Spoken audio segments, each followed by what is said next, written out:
E por isso nós decidimos fazer uma série nesse começo do ano que estamos chamando A Origem de Tudo. A Origem de Tudo, baseado em Gênesis, nos primeiros 11 capítulos de Gênesis, que mostram, na verdade, onde tudo começou. A origem de tudo, esse é o tema. Então, para que depois, quando a gente for para Apocalipse, faça mais sentido, não é? Não sei se você sabe, existe um paralelismo, não é? Então, por exemplo, o primeiro capítulo de Apocalipse, que a gente vai ver hoje, é um capítulo que ainda está livre do pecado, não existe pecado. No último capítulo de Apocalipse, também, o pecado já foi extirpado, ele não está mais lá. Nesse primeiro capítulo aqui de Gênesis, não existe morte ainda. Quando a gente vai ver lá também no final do Apocalipse, a morte está extinta, não é? Graças a Deus por isso. Então, para que a gente possa entender lá na frente o que o livro de Apocalipse fala, traz, é importante a gente saber as origens. E por isso nós queremos investir as próximas semanas nisso, amém? E eu estou falando de Gênesis, mas eu queria começar com vocês com um salmo, bem rápido, 4 versículos de um salmo, que fala algumas coisas sobre Deus. E eu queria então que você, ou na sua Bíblia, ou aqui na projeção, seguisse aí. Salmo 139, versículo 13, diz assim: Tu criaste o íntimo do meu ser e me teceste no ventre da minha mãe. Eu te louvo porque me fizeste de modo especial e admirável. Tuas obras são maravilhosas, disso tenho plena certeza. Eu queria só voltar um pouquinho aqui, né? Tu criaste o íntimo do meu ser. Muitas vezes a gente fica pensando aqui em alguma coisa mais espiritual, mais psicológica, né? Quando você vê as Almeida, por exemplo, as antigas Bíblias, fala: Tu criaste o meu interior, o meu interior. O Senhor foi tecendo, né, todas as minhas realidades no ventre da minha mãe. E aqui no versículo 14, eu te louvo porque me fizeste de modo especial e admirável. Muito legal, né? Quando você vê lá as versões antigas, fala de modo assombrosamente maravilhoso. Assim Deus nos fez. E disso tenho plena certeza, né? Fala, a minha alma o sabe muito bem. Dentro da gente a gente sabe. A Ana, que como vocês sabem, né, está gravidinha, a Ana, minha filha, né, Ana Luísa, Aninha, né? E na quinta, foi quinta, né? Fez um ultrassom? Quinta. Fez o ultrassom lá, e a gente estava, estávamos correndo para cima e para baixo, mas aí eles postaram lá um vídeo, e logicamente não existia. Davi, né, que fez esse salmo, não tinha umas tecnologias que a gente tem hoje. E é impressionante, a gente viu lá o Theo já em 3 dimensões, né? Deu para ver até, né, que ele vai puxar alguns traços do Vinícius, infelizmente, né? Estou brincando. É um baratinho, né? Então você consegue ver a criança lá já meio, né? E você imagina que Deus, né, é assim que Ele vê, nos viu quando a gente estava no ventre da nossa mãe, né? Então, você consegue perceber, sentir o quão importante é isso, a gente ter um Deus tão maravilhoso quanto esse, que nos conhece, nos viu a formação, planejou cada coisa lá dentro da gente. Essa certeza, essa convicção que Davi tinha, não é bom a gente ter? Lá no fundo, né, eu posso falar assim, eu sinto que eu não sou fruto do acaso. Amém? Será que a gente pode repetir isso junto? Eu não sou fruto do acaso. Eu não sou um acidente de percurso. Por mais que meus pais não tenham me planejado, Deus me planejou. Planejou o meu nascimento. Planejou quando eu, você, nem existíamos, né? E o texto, só mais um pedacinho, diz assim: meus ossos não estavam escondidos de ti, quando em secreto fui formado e entristecido, como nas profundezas da terra, né? Lá no ventre da mãe, como se estivesse nas profundezas da terra. Deus está vendo, estava vendo você. Os teus olhos viram o meu embrião. Todos os dias determinados para mim foram escritos no teu livro, antes de qualquer deles existir. Eu não sei com relação a você, mas eu me sinto protegido, sabendo que esse Deus é real. E que Ele cuida de mim. Saber que existe um Criador, que fez todas as coisas. Amém? E é desse Deus que eu quero falar com vocês. É desse Deus que a nossa série vai falar. Hoje nós vamos falar realmente do princípio de tudo. E eu estou chamando essa primeira parte que vamos ver hoje de uma semana muito criativa. Amém? E vocês vão entender por quê. Aquela semana da criação. Deixa eu ver se eu ponho isso aqui.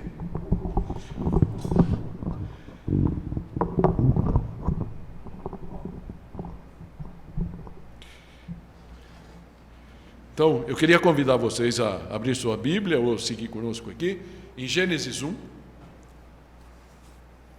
a partir do versículo 1. E eu não vou ler o texto todo, vamos ler um pedacinho e a gente vai comentando, ok? Diz lá: no princípio, Deus criou os céus e a terra. Era a terra sem forma e vazia. Trevas cobriam a face do abismo, e o Espírito de Deus se movia sobre a face das águas. Nesse primeiro momento eu queria só chamar a atenção de uma coisa que talvez seja uma das mais controversas hoje. Deus criou. Deus criou. Então, Gênesis, só para, antes de poder explicar, Gênesis é um livro das origens. Ele descreve os começos do universo, as origens do homem, da humanidade, portanto, né? E também do povo de Deus.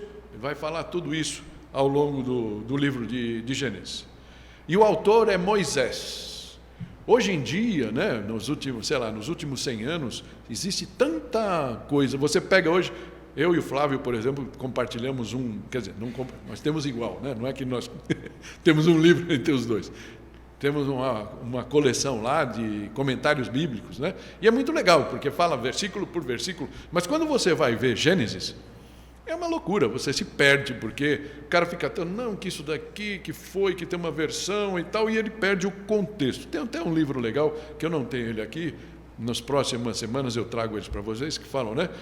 Desde a criação até do paraíso à terra prometida, né? Ou seja, pega, mas de uma forma mais pegando o cerne. Qual é a motivação de tudo isso? E espero poder passar para vocês, logicamente hoje é só um pedacinho, mas ao longo dessas semanas, o contexto, para que a gente saiba realmente o que estava no coração de Deus, né? Então, Moisés é o autor, só Jesus menciona, ou seja, o Novo Testamento fala 80 vezes de Moisés, e Jesus falou várias, eu não contei, porque tem algumas que são repetidas, né? Mas Jesus mesmo falou, olha, como Moisés disse, né? Várias coisas. Então, parece não haver dúvida, pelo menos os escritores do Novo Testamento não tinham a menor dúvida se era Moisés o escritor. Parece que os novos entendidos no nosso tempo colocam esse tipo de dúvida. Mas, para nós, pouco importa. Importa que nós sabemos que é um livro de história. E é interessante que é um livro que a ciência não consegue contestar. Ela tenta muito, mas até agora não existe nenhuma evidência de que o que está aqui registrado é falho. E eu quero investir um tempo para a gente poder falar disso daqui, né? Então, parece que Moisés não teve nenhum... no princípio, Deus criou os céus e a terra. Moisés não gastou 3 palavras para justificar a existência de Deus. Vocês percebem isso? Não está nem aí. Ele parte do princípio e da convicção e da experiência. Se você já viu alguma coisa, o livro de Êxodo, alguma coisa assim, a gente sabe que Moisés era aquele cara que não tinha a menor dúvida de que Deus era real, que era poderoso, que era soberano. E, portanto, quando ele reporta os 5 livros, né, que falam, o Pentateuco foi escrito por Moisés. Então, os primeiros, Gênesis, Êxodo, Números, Levítico, Números e Deuteronômio, né? que os judeus chamam da Torá, como você ouviu falar da Torá, é justamente, eles chamam o livro da lei, né? Mas na verdade são livros de história. E ele está contando para um povo recém-formado, um povo que ele estava tirando ali do Egito, estava formando realmente uma nação, e ele estava contando, olha, em que vocês creem? Quando fala do Deus dos seus antepassados e tudo mais, em que esse Deus fez, como ele é, e por isso ele começa a contar. E Gênesis é essa história. Amém? Então, posto isso, eu gosto de pensar assim, uma palavra, né? Você talvez já tenha ouvido falar do desenho inteligente, design inteligente, mas é do projeto inteligente. Deus criou, e portanto, eu vejo Deus como o maior projetista que já existiu, que a gente pode conhecer. Mas é interessante, porque tem muitos projetistas hoje, né? A Ana Luísa, minha filha mesmo, né? Falando dela, ela como estudo, né? Como carreira, se bem que na prática ela faz outras coisas além disso, ela é designer gráfica, né? Um nome moderno, bonito, designer, né? Que tem a ver com desenho, projeto. Mas é interessante que Deus é o projetista maior que existe, mas ele também é o artesão maior, porque ele não só projetou, mas ele executou pessoalmente o projeto. Amém? Então, disso a Bíblia conta. Mas, só para ser honesto, e talvez você jovem, e vamos dizer assim, nos últimos 150 anos, mais ou menos a idade que tem a teoria da evolução, de Darwin, né? Eu estou vendo os jovens lá atrás, todos olhando para baixo, ao invés de olhar para cá, talvez estejam seguindo pelo YouTube. Mas o que acontece? Talvez vocês tenham sido bombardeados na escola com a teoria da evolução, amém? E aí você começa a olhar para Gênesis como uma teoria. A teoria da evolução passou a ser lei, embora não tenha sido provada até hoje, e a gente vai ver um pouquinho disso, para que a gente possa abrir o nosso coração para entender o que a Bíblia fala, né? E o que a Bíblia fala como história, palavra de Deus, a gente começa a ver como teoria. Inverte, não é? E muitos cientistas, assim como coisas modernas que a gente sabe, se você tem uma posição um pouco diferente, você é cancelado. E pode ter certeza que nos últimos 150 anos, muitos cientistas, comprovadamente bons naquilo que eles faziam, eles foram cancelados por não crerem nesta teoria que até hoje não foi provada. Amém? Mas eu queria dar para vocês alguns dados. Então, qual é essa teoria? Eu não estou chamando aqui da teoria da evolução, eu estou chamando de uma parte dela, que é a macroevolução, que é onde o bicho pega. Tá? Projeto inteligente versus macroevolução. Tem um livro que também, aqui vários já pelo menos leram, eu sei que não é um livro de cabeceira para você, está vendo? É um livro de pesquisa, é um livro osso, mas muito bom, Fundamentos Inabaláveis. Eu ganhei isso de um meu antigo pastor, muito tempo atrás, né? E confesso a vocês que eu até hoje não li todo, porque tem muita coisa lá de lógica e tudo mais, mas ele tem coisas específicas, e com relação a essa matéria, ele é muito precioso. Então, só para dar um pano de fundo aqui, para a gente poder depois ler com mais liberdade a história da evolução, da criação, Charles Darwin, né, o autor da teoria da evolução, publicou em 1859 aquela lei através de uma observação que ele fez ele foi na ilha de Galápagos, né? Ele foi várias coisas, ele começou a ver alguns passarinhos, não lembro o nome do passarinho exatamente, e ele via que alguma parte da ilha os passarinhos eram mais bicudos, a outra eles tinham um bico mais curtinho, tal, e ele começou a ver que tinha uma evolução evidente, clara, né? De algumas espécies, uma adaptação onde era mais frio, onde era mais quente, onde era mais difícil pegar alimentação, e isso realmente acontece, a gente chama de microevolução, né? Microevolução.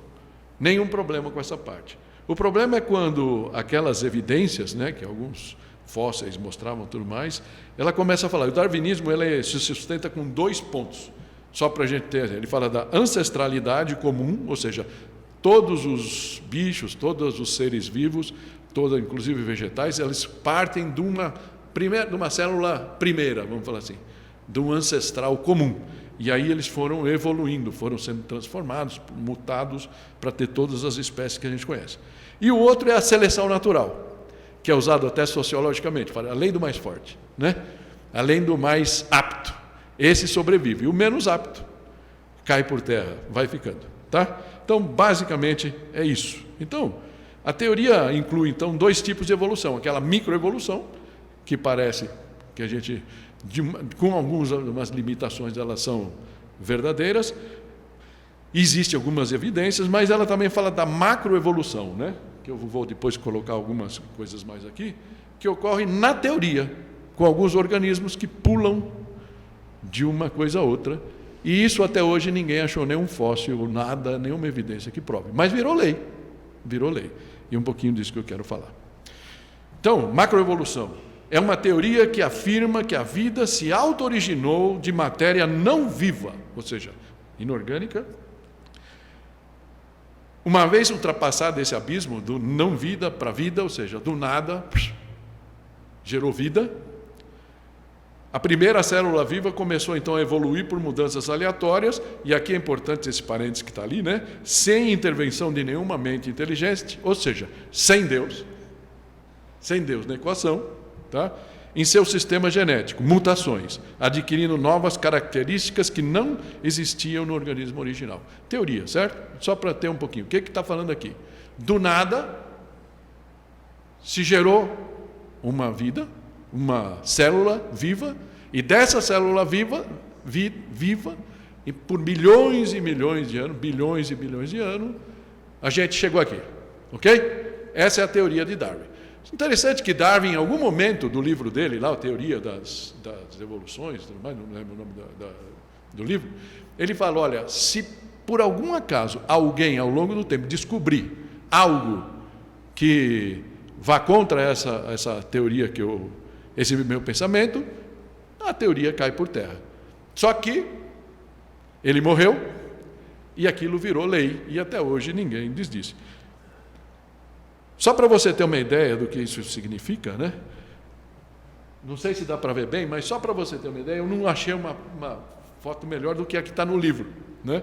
Então, o que ele fala ali? O que ele mostra? Imagina lá embaixo, dos invertebrados, em algum momento aconteceu alguma coisa, surgiu um peixe, passou mais milhões de anos, surgiu de um peixe, virou um anfíbio, de um anfíbio virou um réptil.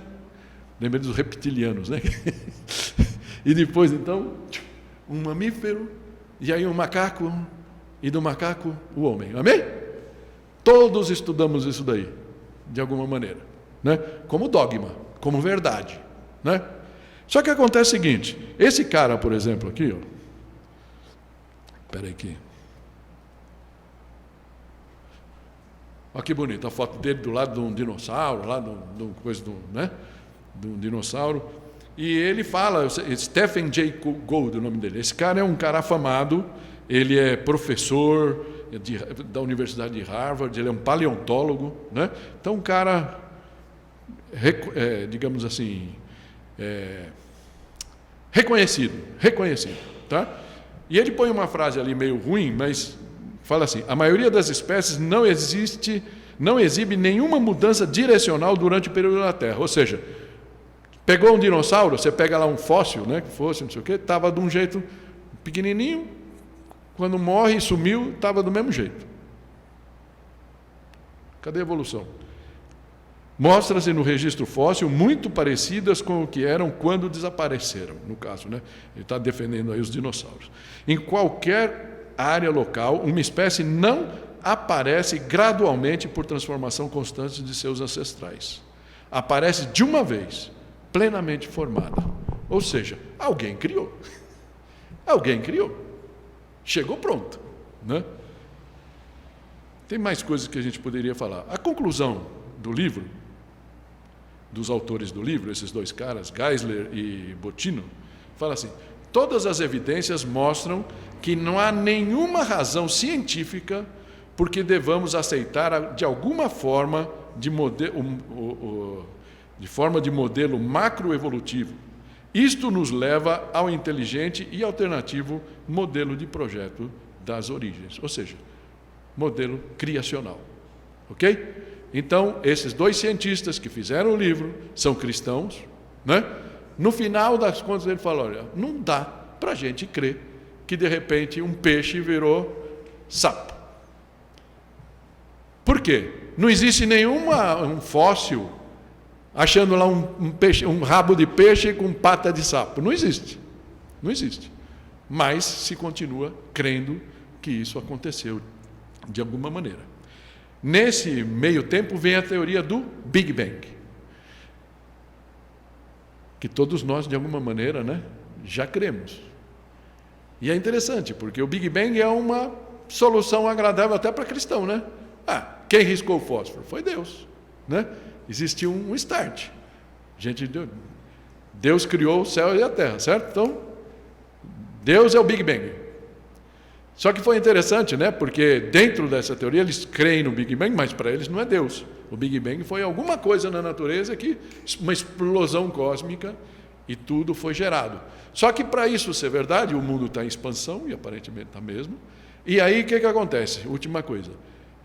Para que isso fosse verdade, quando você tira uma foto lá das origens, não sei se você já parou para pensar nisso, eu não sou um esperto, eu estou aqui de puro consumidor dessas coisas, né?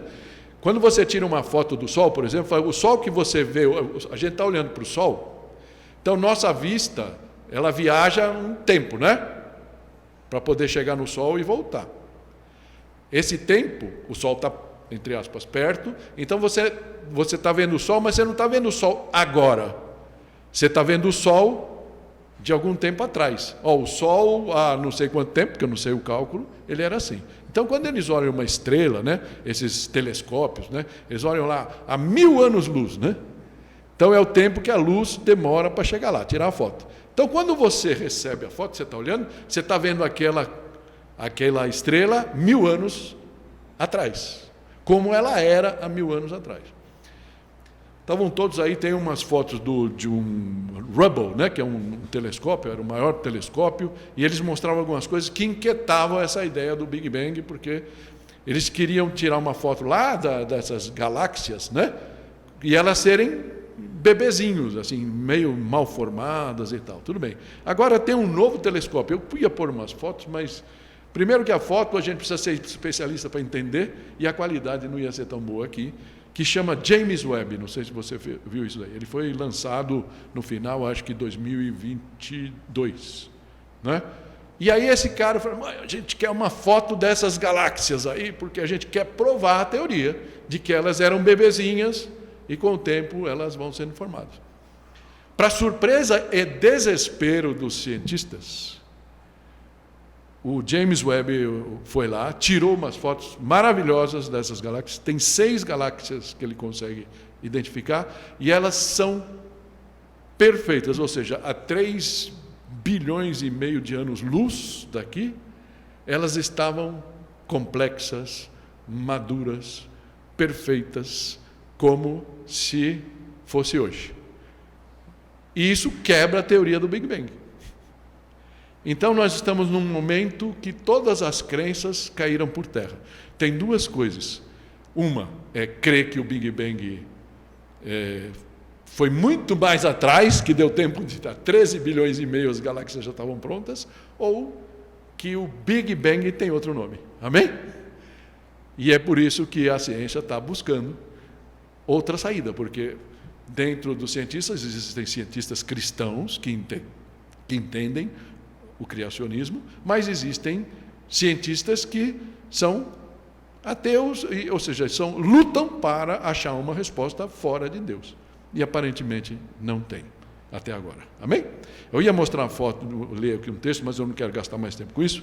Existe um paleontólogo muito famoso, tal, já falecido recentemente, e ele fala, tem até vídeo dele no YouTube, que eu achei ontem à noite, achei muito legal, e ele fala, olha, tem uma coisa lá que os caras, então, os cientistas estão brigando, para conseguir entender o que aconteceu, mas aí imagina o cara, a parte da ignorância, ele vai sumindo como se fosse um pico, e ele vai, na última coisa que ele tem, ele chega lá, e quando ele chega lá em cima do topo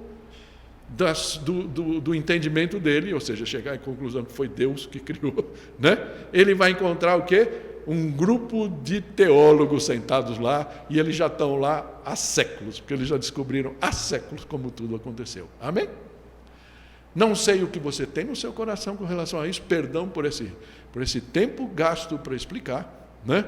Mas todas as evidências nos mostram que até hoje, pelo menos, não existe nada na ciência que desdiga o que nós vamos ler a partir desse momento, ok? Está até provado cientificamente que a ordem que Moisés colocou lá, ou seja, que Deus soprou para Moisés, será que foi lá no Monte Sinai que Deus falou? Não sei, né? Que ele deu toda a orientação para Moisés, para ele escrever. Se você pensar os paleontólogos, os astrólogos, os arqueólogos, tudo, eles começam a ver, e tudo indica que a sequenciação da criação, do aparecimento das coisas, tem que ter sido exatamente essa. E é interessante que não é um livro científico, né, a Bíblia, né? É um livro histórico, a gente pode dizer. Amém? E inspirado por um Deus inteligente. Então, uma semana muito criativa. Vamos fazer uma oração que a gente não fez ainda e eu já gastei bastante tempo. Pai Santo, eu quero pedir que o Senhor nos oriente nesse entendimento que a gente pode ter da Tua Palavra. Que essa criação maravilhosa, essa semana criativa de Deus, Senhor, possa acender algumas luzes no nosso ser, no nosso coração, para que a gente saiba exatamente quem é o Deus que nós seguimos, qual é a capacidade dele, o que ele é capaz de fazer e como ele pode falar ao nosso coração hoje. Em nome de Jesus. Amém. Amém? Vamos lá. Primeiro dia. A gente já leu essa parte. Deus criou os céus e a terra, era a terra sem forma e vazia. Trevas cobriam a face do abismo e o Espírito de Deus se movia sobre a face das águas. O que a gente vê aqui? Desordem, caos. Deus criou a matéria, do nada ele fez matéria, fez o universo, mas, logicamente, pela percepção dos homens, de Moisés, ele via a terra, né? Só aquilo que era possível ver, e ele está falando aqui, criou os céus e a terra, e era sem forma e vazia, então desordem. O que acontece a partir de então? Versículo 3 fala, disse Deus, haja luz, e houve luz. Deus cria então o universo sem matéria preexistente, criação a partir do nada, e sem esforço. Ele faz tudo por meio do seu poder, da sua palavra, né? Então, a criação por decreto divino. Sabe, tem uma palavra que eu via nos carros, né? O carro ali, estou vendo um Fiat ali na minha frente, né? E eu nunca tinha parado para pensar. Fiat, faça-se, haja, né? E haja luz, né? Fiat lux, haja luz. É a palavra divina, essa ordem que foi dada. Por decreto, certo? E Deus demonstra então a sua soberania sobre a criação. E o texto fala assim, Deus criou então, Deus viu que a luz era boa e separou a luz das trevas. Você pode falar, mas não era o sol? Aparentemente ainda não. Aparentemente ainda não, mas de alguma maneira, a escuridão que existia, Deus fez que fosse claro. Deus chamou a luz dia e as trevas chamou noite. Passaram-se a tarde e a manhã, e esse foi o primeiro dia. A formação do tempo e do espaço. Então, Deus parece que estabelece ordem, onde havia só desordem. Né? A partir daquele dia, daquele primeiro dia, que a gente não sabe, muitos defendem de uma semana curta, né? Um dia normal, outros esticam esse dia para uma era, por um período de tempo. A gente não vai discutir isso aqui, porque no fundo faz pouca diferença, né? Existem esses dois tipos de interpretação, tá? Interessante notar, só para não perder a viagem, que lembra-se que no começo falava que o Espírito pairava sobre o abismo, né? Sobre as águas, e Deus, lógico, Deus Pai está ali, e aqui quando ele fala haja luz, Deus disse. A gente sabe quem era Jesus, que João fala, não é a palavra? Então, a gente vê a Trindade desde o começo aqui, atuando, né? João fala que sem Jesus, né, no princípio era o verbo, era a palavra, e tudo foi feito por intermédio dele, e sem ele nada foi feito. Então, a gente vê aqui Jesus, lógico, o Deus Filho, ainda agindo aqui. Amém? E assim foi o primeiro dia. O segundo dia,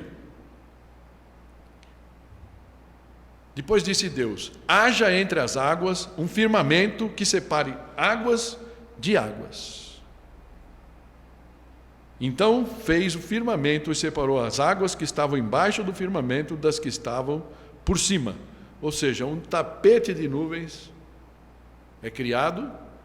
Imagina a linha, né, do horizonte, as águas, o oceano, e aquela colchão assim. Alguns estudiosos, né, mais do que a gente, falam que essa capa de água, vamos dizer assim, né, de nuvens e tudo mais, foi o que garantiu o ecossistema durante o paraíso, porque existia tantas frutas, existia tudo, ou seja, Adão é convidado a fazer a limpeza, não precisava cultivar no primeiro momento, né? Ou seja, existia uma perfeição em termos de ecossistema, né? Tapete de nuvens criando então um ambiente controlado ali.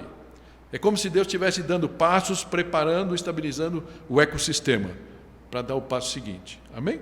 Então fala assim: ao firmamento Deus chamou o céu, passaram-se a tarde e a manhã desse segundo dia da criação.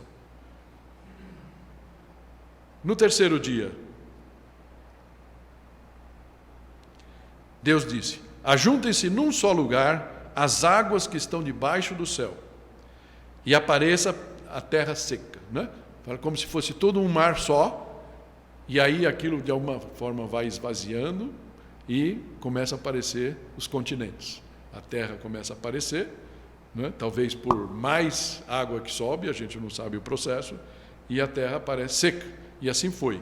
A parte seca Deus chamou terra e chamou mares ao conjunto das águas. E Deus viu que ficou bom. Deus parece que foi se agradando de tudo que ele fazia, né? E foi vendo que era bom. E aí ele segue dizendo: então disse Deus: cubra-se a terra de vegetação, plantas que deem sementes e árvores cujos frutos produzam sementes de acordo com as suas espécies. E assim se foi. A vida surgiu. Lembra daquele desenho lá do réptil, do molusco, Ninguém explica como tudo começou. Então tem algumas teorias. Uma das teorias agora não vou lembrar, um cara que ficou famoso aí, um ateu famoso há algum tempo, quando ele foi questionado, né, como a vida surgiu, ele falou: não, acho que foi até... Lembra dos mais antigos? Eram os deuses astronautas, lembram disso daí?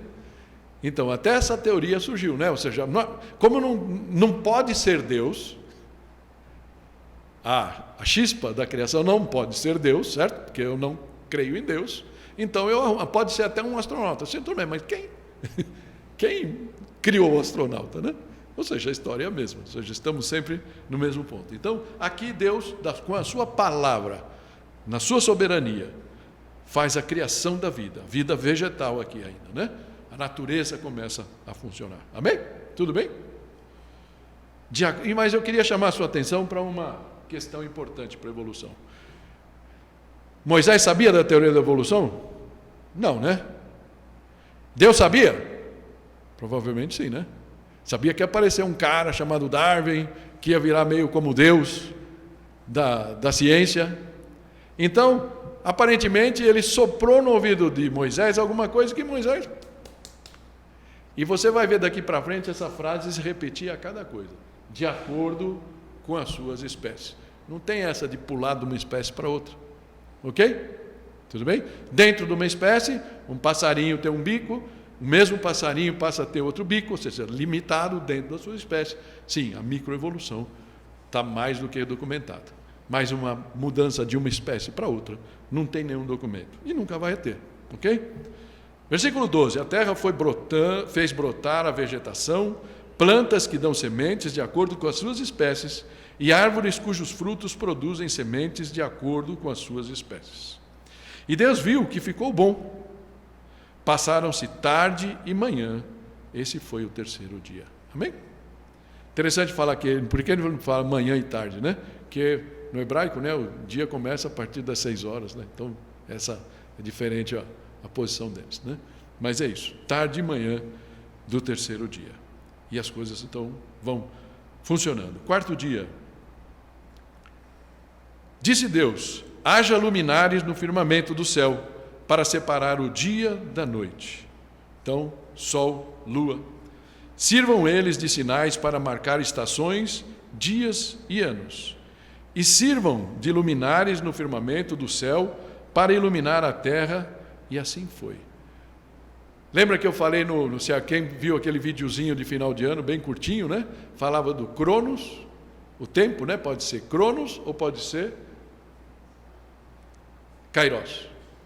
Os acontecimentos importantes, né? Quando Deus atua na história, é o Kairos de Deus. Mas o Cronos é aquele que a gente corre atrás todo dia, certo? Tem que fazer almoço, tem que despertar, tem que sair da cama, tem que ir para o trabalho. Esse é o Cronos. Parece que Deus estava armando as coisas para que a gente pudesse ter uma noção cronológica.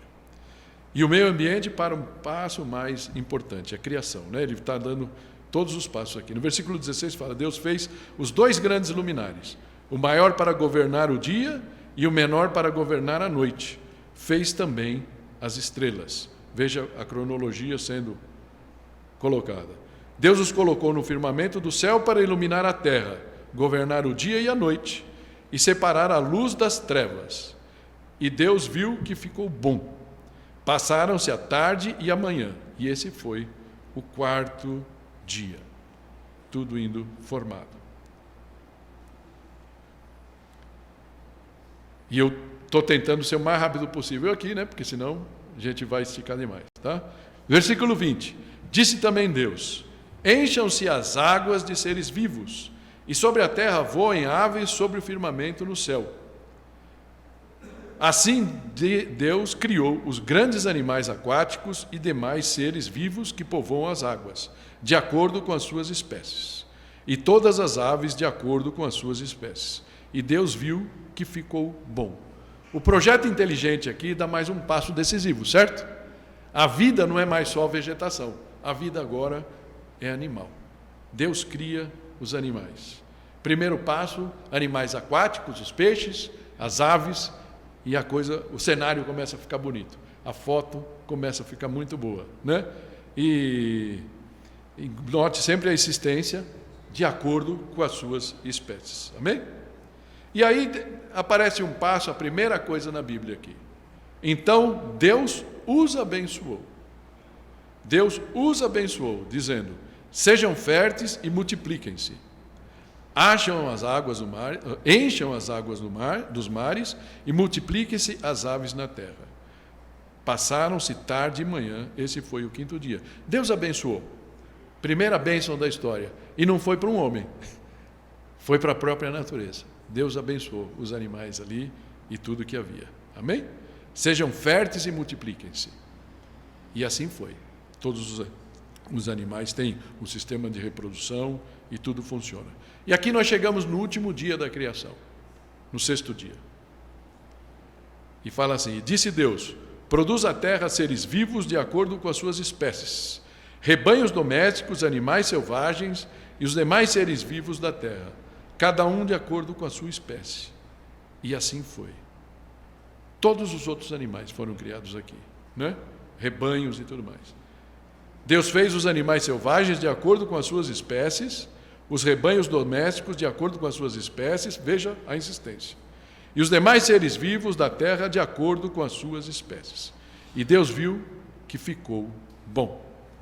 Meio ambiente pronto para a sua obra-prima, amém? Esse é o que Deus fez. Todo o cenário montado, pronto, com os animais, a natureza completa. É isso que Deus fez. Então, a partir do versículo 26, entra um pouco da nossa história, né?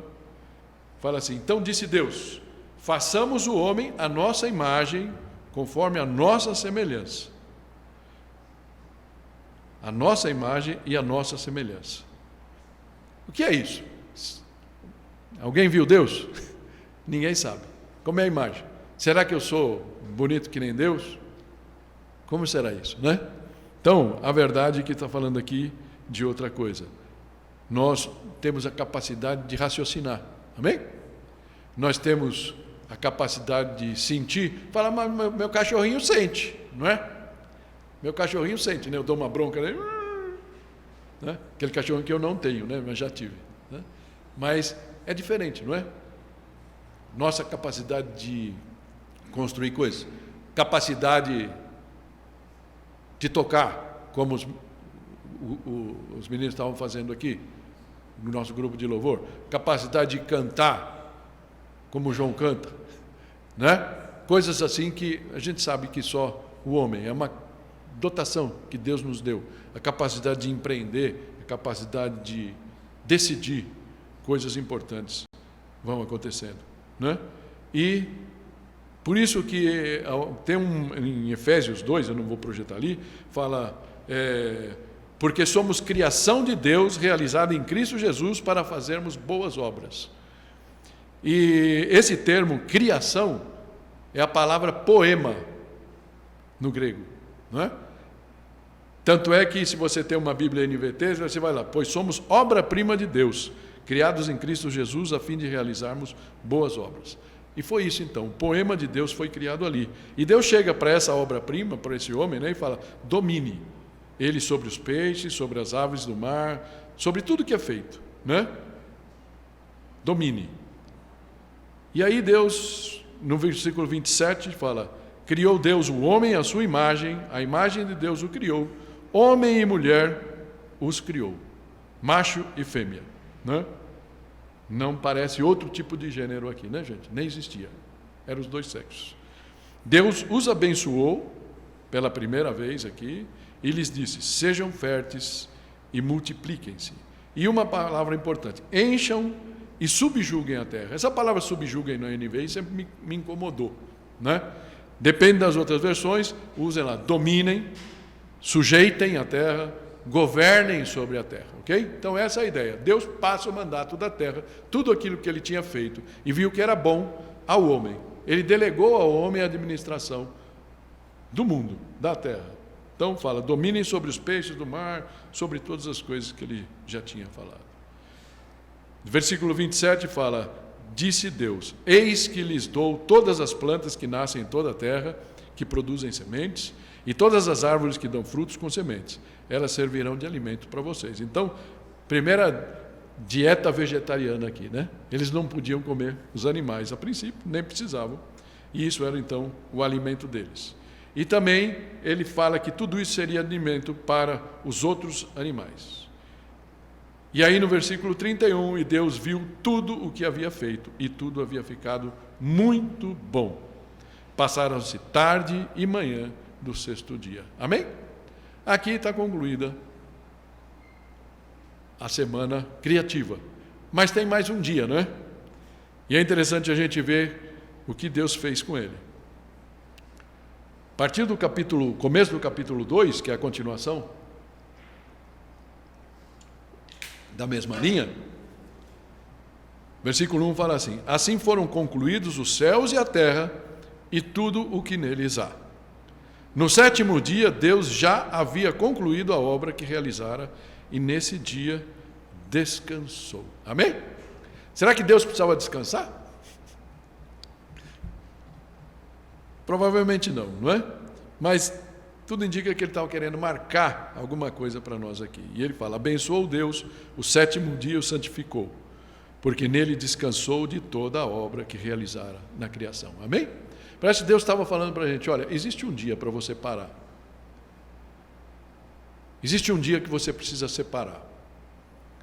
Para o seu descanso pessoal, mas também para Deus. Muitas vezes a gente confunde isso e a gente vai em frente, a gente faz outras coisas, a gente arruma outros programas. E a gente esquece que a gente precisa abrir essa brecha para Deus na nossa vida e para um descanso, né? Parece que ele quis nos deixar uma orientação, que o sábado, né? Tem alguns irmãos que até hoje buscam o sábado, mas é um dia de descanso e a maioria das igrejas evangélicas cristãs guardam o domingo. Algumas aplicações rápidas aqui, né? Para nós, terminando, né? Primeira delas é, você não é um fruto do acaso, amém? Acho que já foi a primeira coisa que a gente falou. Se algum colega de escola, alguma coisa, fica colocando na tua cabeça, tudo é obra do acaso, ou eu sou um acidente, não sei o quê, você pode falar com convicção, olha, você não é fruto do acaso. Existe um Deus que te ama e te fez. Amém? E pode ainda cuidar da tua vida. A segunda tem a ver com tudo isso que a gente falou.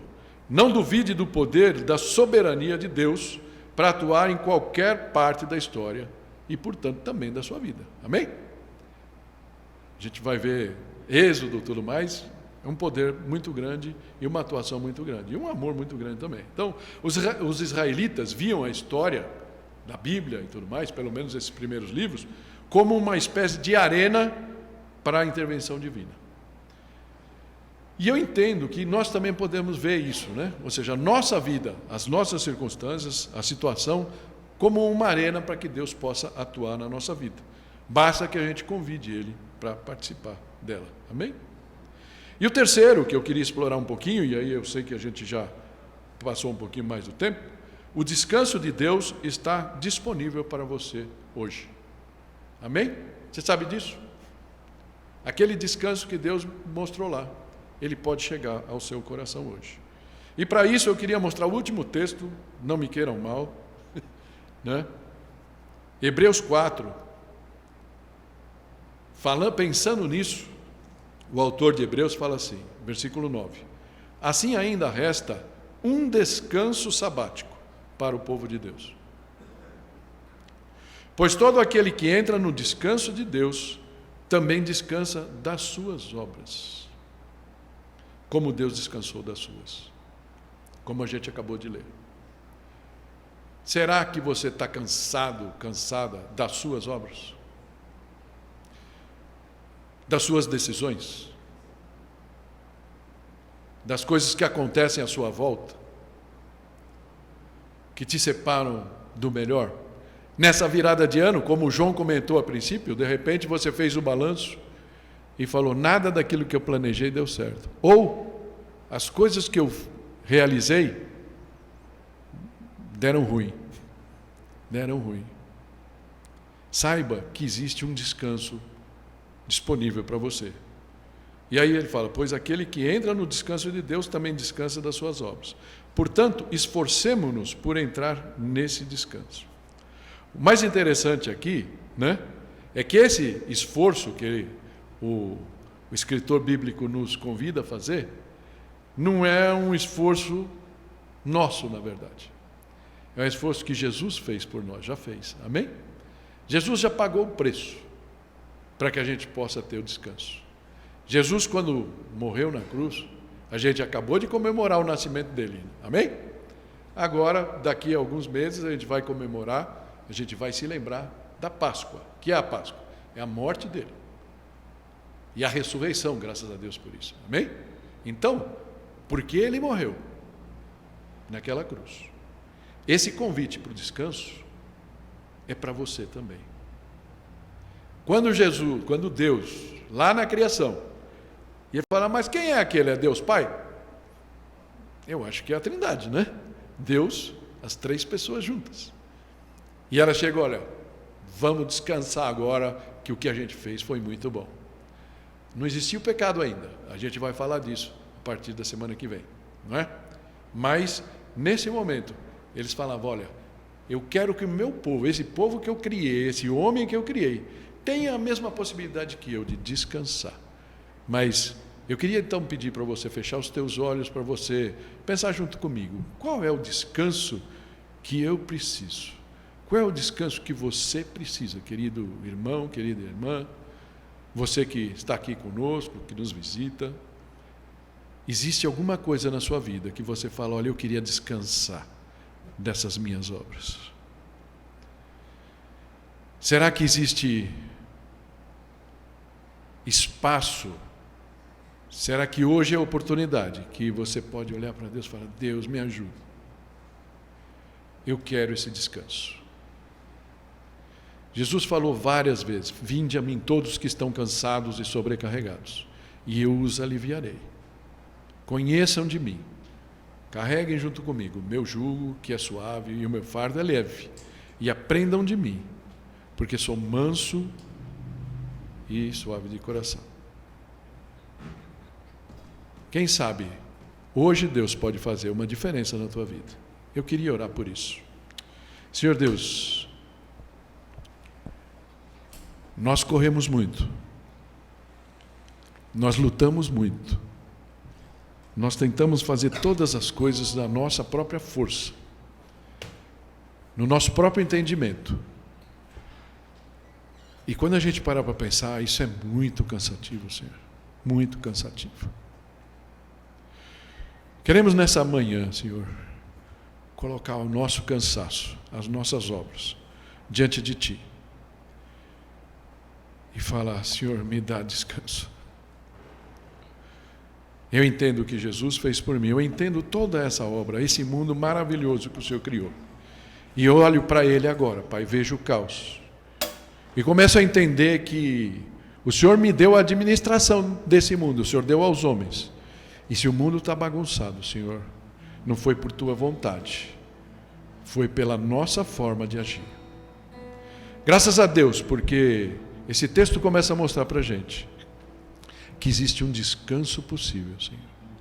E esse descanso se chama Jesus. Jesus certa vez falou, eu sou o Senhor do sábado. Eu sou o Senhor do descanso. E eu quero te oferecer esse descanso, se você confiar em mim e resolver andar junto comigo. Senhor, nos ajuda cada dia a parar de lutar contra as evidências da sua existência. Parar de lutar contra aquilo que nós já conhecemos da tua realidade, do teu poder, do teu amor por nós. E mergulhar nos teus braços, Senhor. Aprender a descansar em Ti. Em nome de Jesus. Amém.